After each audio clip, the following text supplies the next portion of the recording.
Hello, what's up sa inyo guys? Ako nga pala si Kuya Pabs, isa sa rabitero dito sa Candelaria, Quezon. Ngayong araw ay papunta ako ng Kabay Chaong, Quezon upang mangumpay ng damo. At para na rin maibahagi ko sa inyo kung ano ba ang mga damo na nadoon na pwedeng ipakain sa ating mga rabbit. Kaya naman, pagdating nga namin dito ay nangumpay na rin kami ng damo at ang tawag nga pala dito sa damo na ito ay Napier grass. Bali, ang palatandaan nito ay malalaking tangkay para siyang kahawig ng tubo. At ang Napier grass nga pala ay tumataas ng mataas pa sa tao.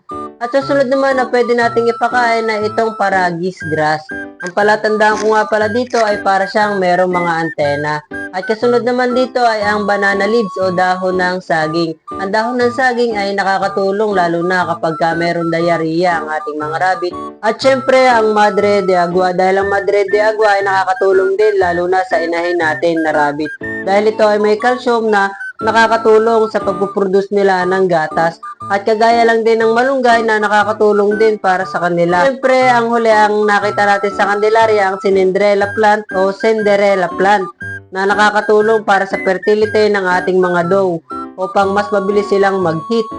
At yun lamang guys, maraming salamat sa nanood at paki-like and follow na rin tayo upang ma-update kayo para sa mga susunod na content natin para sa rabbit.